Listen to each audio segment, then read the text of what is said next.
Olá, estudante! Seja bem-vindo ao programa Se Liga na Educação, agora com aula de Física, comigo, a professora Suzana Apolinário.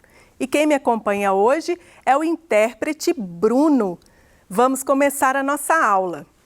Esta é uma aula para o terceiro ano do ensino médio da área de Ciências da Natureza com o componente curricular Física.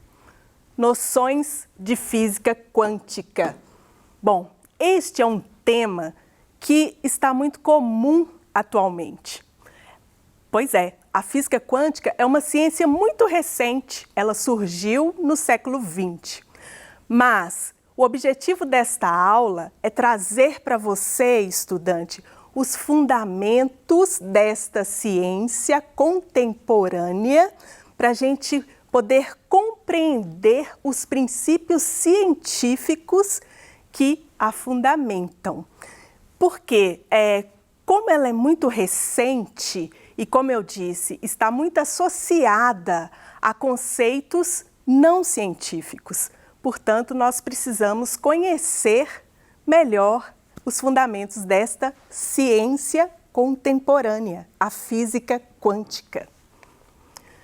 Bom, essa aula contempla a competência específica número 2 das ciências da natureza e nós procuraremos desenvolver a habilidade 212 do nosso currículo referência.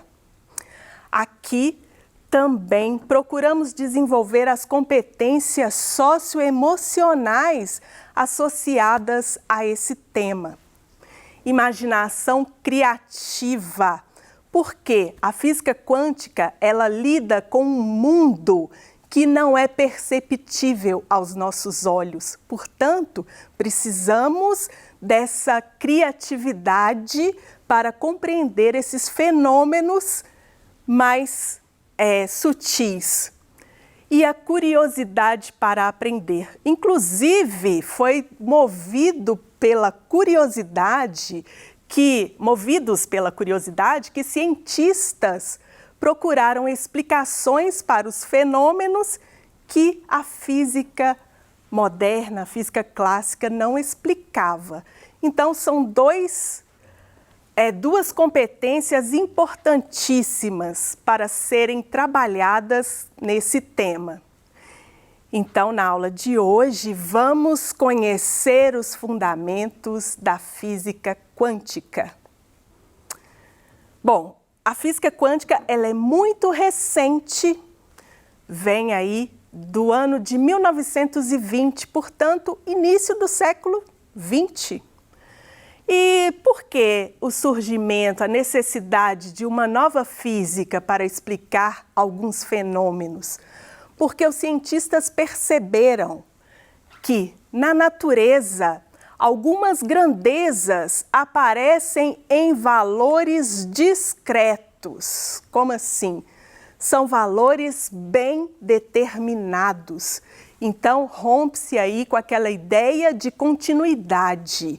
Na física quântica, trabalha-se com valores descontínuos no espaço e no tempo. Então, vem a quantização. São quantidades bem específicas. De quê, por exemplo? De quais grandezas? Quantidade de matéria. A matéria ela é quantizada. A carga é quantizada e a energia é quantizada. Bom, mas esse termo quantizado, vamos entender de onde vem? Bom, eu disse que a matéria é quantizada. Então vamos entender. Essa figura mostra um átomo, um esquema de como deve ser um átomo, né? Um esquema mais aproximado aqui que ilustra a estrutura de um átomo. Então, nós podemos observar o núcleo, onde ficam os prótons e os nêutrons, e a eletrosfera, onde ficam os elétrons. A menor quantidade de uma substância é um átomo. Como assim? Vamos entender. Aqui vamos precisar da nossa imaginação criativa. Você vê um átomo assim facilmente? Não. Então, vamos recorrer à criatividade e a esse modelo aqui que nos ilustra, né, com boa aproximação, como seria um átomo. Então, imagine que você tenha um pedacinho de ferro. Ferro é uma substância pura.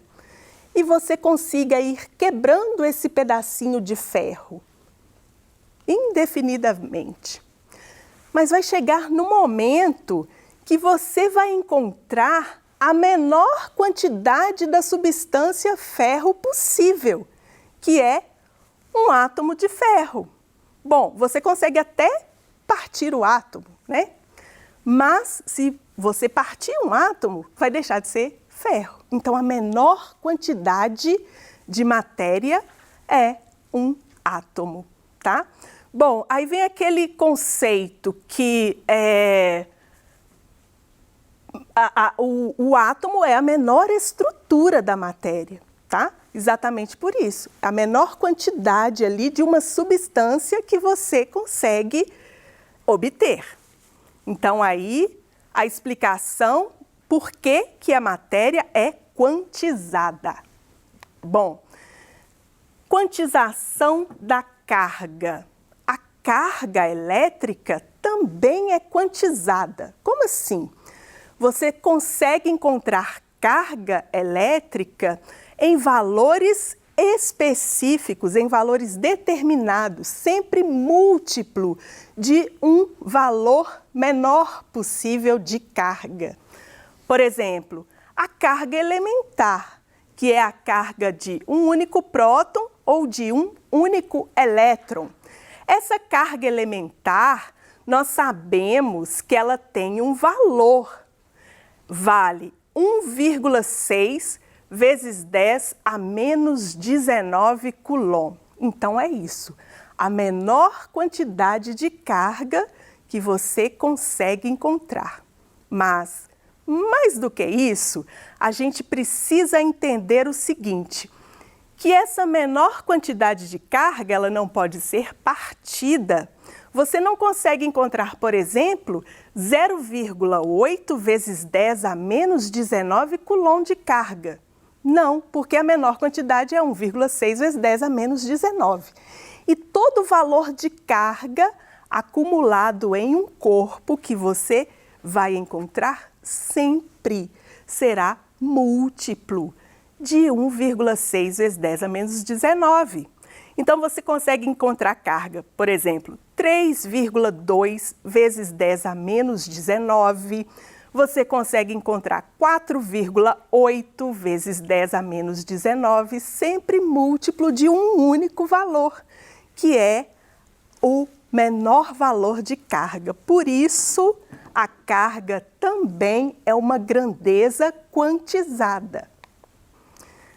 Aí vem essa expressão, o quantum. Quantum, do latim, significa quantidade. E o plural de quantum é quanta.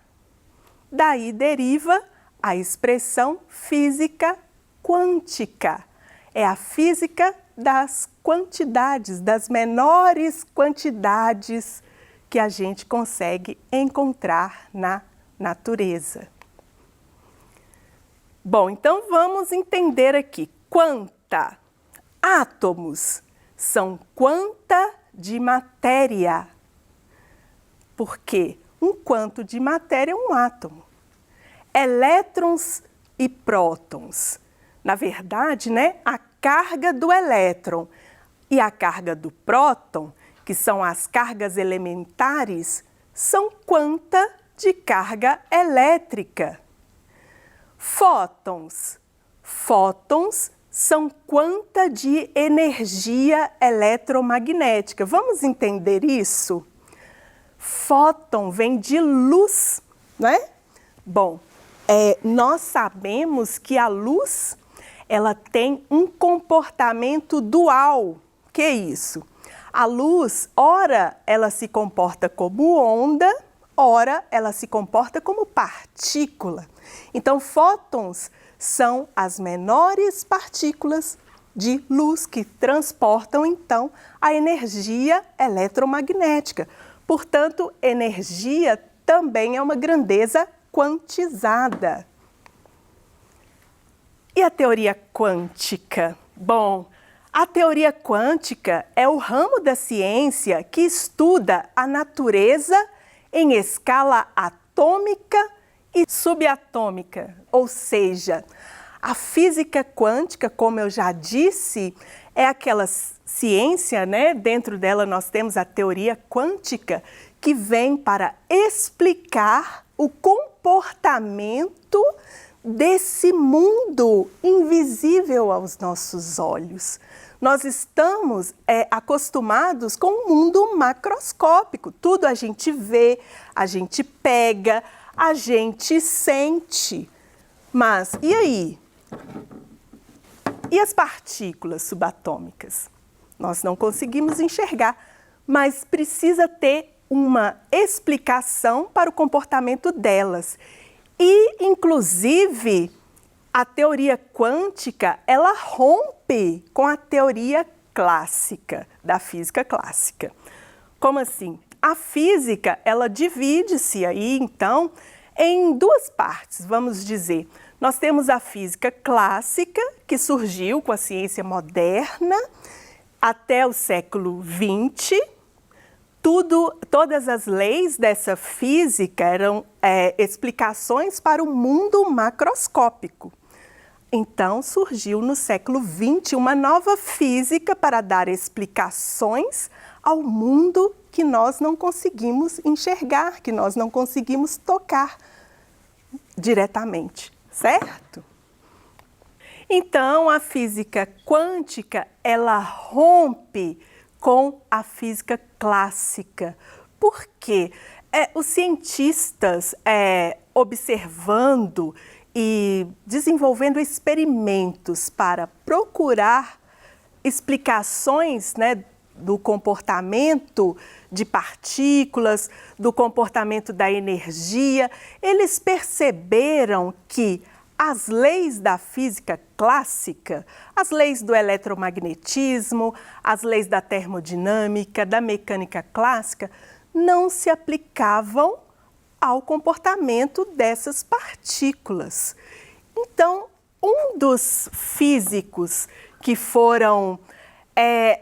que começaram aí as investigações, que foram movidos pela curiosidade de saber esse comportamento diferente, esse comportamento fora do comum, né?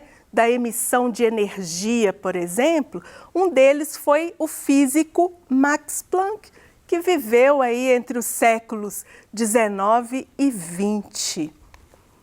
Bom, então agora eu trouxe aqui um exemplo, tá? Para você conseguir compreender esse rompimento da mecânica clássica com a mecânica quântica. Tá? E por falar em mecânica quântica, eu preciso ressaltar aqui que os conhecimentos da mecânica quântica são aplicados atualmente em tecnologias de ponta, nas tecnologias mais atuais que nós temos desenvolvidas até hoje, né? Nessas tecnologias aplica-se os conhecimentos da mecânica quântica. Mas esse exemplo que eu trouxe aqui com essa figura desse carro é para você conseguir compreender por que as leis da física clássica não se aplicam ao mundo quântico, ao mundo subatômico, certo? Então, observe essa figura, é um carro. Bom, mas você pode perceber aí pela imagem que esse carro está em repouso. Então, um carro que está estacionado sob a luz do sol, está incidindo luz solar neste carro. Então, vamos ver aqui, vou desenhar aqui um raio de luz incidente nesse carro, tá? Ele está sob a luz do sol, então vem aqui um raio de luz e vai incidir no carro. Ok. Então, nós sabemos, né, pelos princípios da óptica geométrica, que um raio incidente em um corpo, ele vai ser refletido por esse corpo. Então, aqui vai haver a reflexão da luz. E é por isso que você enxerga esse carro, certo? Nós enxergamos os objetos porque esses objetos são iluminados e refletem a luz que chega até eles. Bom, mas eu vou deixar uma pergunta aqui. O fato da luz estar incidindo no carro vai alterar a quantidade de movimento desse carro? Não, ele vai continuar em repouso ali sem nenhum problema. Isso pensando aqui macroscopicamente. A incidência de luz não vai alterar a quantidade de movimento desse carro. Agora vamos pensar lá dentro do átomo. Esse carro é constituído aqui por uma carcaça metálica, que é constituída por átomos. Mas será que essa luz que incide lá dentro do átomo, ela vai causar algum efeito ou não? No átomo. Vai. Lá dentro do átomo, essa luz vai causar um efeito. Essa luz vai ser capaz de arrancar elétrons do átomo que constitui esse metal. Então, veja aí a diferença. Para o carro, nada, não aconteceu nada. Mas para os elétrons, sim, a energia da luz foi suficiente para arrancá-los e eles, absorvendo essa energia, entraram em movimento. Então, veja a diferença do comportamento do macroscópico para o comportamento do subatômico. Aqui, um efeito também estudado na física quântica, que é o efeito fotoelétrico.